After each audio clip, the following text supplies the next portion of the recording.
তেনেহ'লে যিদিনা ঈদৰ চাঁদ উঠিব, ৰমজানৰ যেতিয়া আখেৰী ৰমজান হ'ব, সেইদিনা আমাৰ জিন্দগীৰ তামাম গুনাহ মহান আল্লাহ ৰাব্বুল আলামিন মাফ কৰি দিব।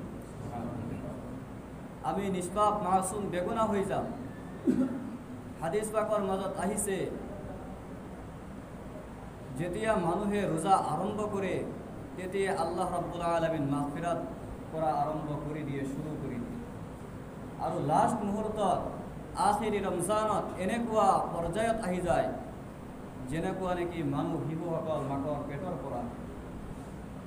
কিন্তু শৰ্ত এটা, সেই ৰোজা নামাজ তাৰাবি যিখিনি আমি কৰিম সকলোবোৰ বস্তু নবী মুহাম্মদুৰ ৰাসূলুল্লাহ সাল্লাল্লাহু আলাইহি ওয়াসাল্লামৰ তৰিকা হিচাপত হ'ব লাগে।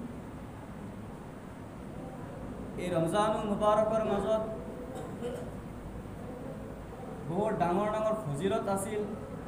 এই ফজিলত আমি আদায় কৰিব পাৰিছোঁ নে নাই একমাত্ৰ মহান আল্লাহ ৰাব্বুল আলামিনেই ভালে জানে। কিন্তু আমি যিখিনি চেষ্টা কৰিছোঁ এই চেষ্টা কোনোদিন আমাৰ ব্যৰ্থ নহয়। আমি যিসকলে আজি ইয়াতে ইতিকাফ কৰি আছোঁ, এই ইতিকাফ কোনোদিন ব্যৰ্থ নহ'ব, বেকাৰ নাযাব। হাদিস পাকৰ মাজত পোৱা যায়, যদি কোনো মানুহে ইতিকাফ কৰেনেৱালা ইতিকাফকাৰীয়ে যদি কোনো সওয়াবৰ অংশীদাৰ নহয়, অৰ্থাৎ উদাহৰণ হিচাপত যিসকলে ইতিকাফ কৰি আছে সেইসকলক মনত দুখ লোৱাৰ কোনো কাৰণ নাই। যদি কোনো মানুহে মানুহক দেখুৱাৰ কাৰণে ইতিকাফ কৰে বা ঘৰৰ পৰা জোৰ জবস্তি যদি পঠাই দিয়ে মছজিদৰ ভিতৰত যে আপুনি ইতিকাফ কৰক, মজবুৰ কৰে যদি, তেনেহ'লে আমি সকলোৱে জানো সেই বান্দাই সওয়াব নাপায়। তাৰ নিয়ত বেয়া থাকিলে নেক কামৰ মাজত আল্লাহ ৰাব্বুল আলামিন সওয়াব নিদিয়ে। যদি মানুহক দেখুৱাৰ উদ্দেশ্য থাকে, যিকোনো ইবাদত যদি ৰিয়া থাকে, তাৰ মাজত আল্লাহ ৰাব্বুল আলামিন কোনোদিন সওয়াব দান নকৰে। কিন্তু ইতিকাফ সম্পৰ্কে হাদিস পাকৰ মাজত আহিছে, যদি কোনো মানুহৰ নিয়ত বেয়া থাকে, যদি সওয়াব নাপায়, এইখিনি হলেতো এই বান্দাৰ উপকাৰ হ'ব যে সেই 10 দিন কমসে কম গুনাহৰ পৰা দূৰত থাকে। এইটো কম কথা নহয়, এইটো বৰ ডাঙৰ কথা হয় যে 10 দিন যেতিয়া মছজিদৰ ভিতৰত থাকিব, গুনাহৰ পৰা যেতিয়া বাচি থাকিব, বহুত গুনাহৰ পৰা বাচিব পাৰিব। আমি যিসকলে আজি ইতিকাফ কৰা নাই, দুনিয়াৰ মাজত আজাদী হিচাপত যিসকলে চলি আছোঁ, আমি কদমে কদমে গুনাহ কৰি আছোঁ। কিন্তু যিসকলে ইতিকাফ কৰি আছে সেইসকলৰ সেই গুনাহৰ পৰা সিহঁতে দূৰত আছে। আৰু ইতিকাফ হুজুৰ আকৰাম সাল্লাল্লাহু আলাইহি সাল্লাম তেখেতৰ জিন্দগীত কোনোদিন এৰি দিয়া নাই।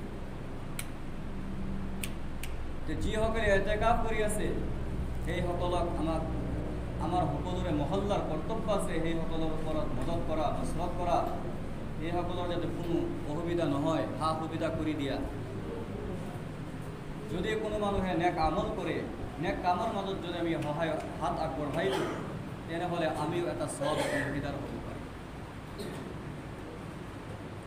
তাৰপিছত মহান আল্লাহ ৰাব্বুল আলামিন এই ৰমজানুল মুবাৰকৰ মাজত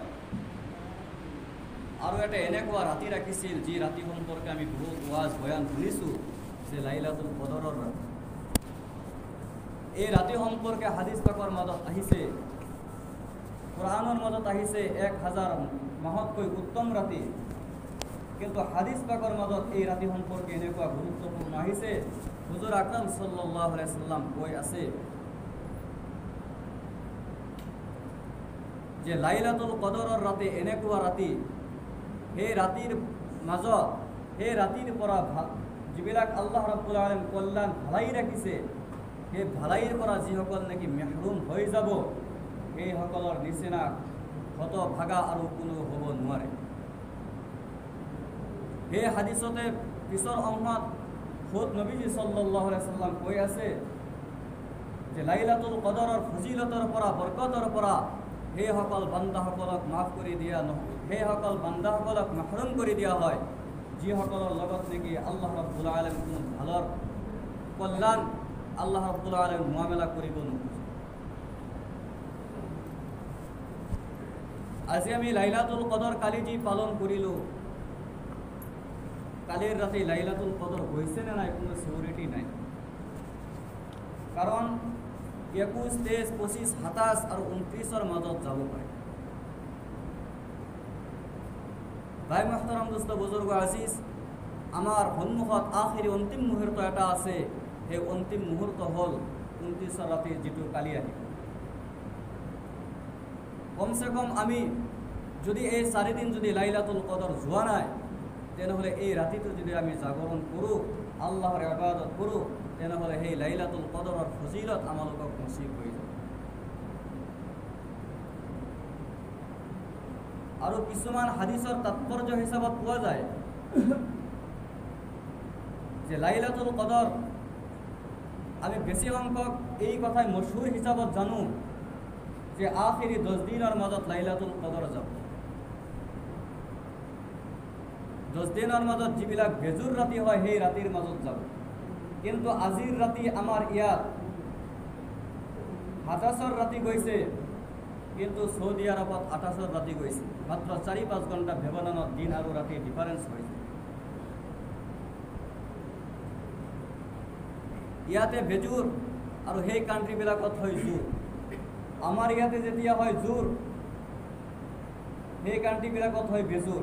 তেনেহ'লে কোনটো হিচাপত আহিব?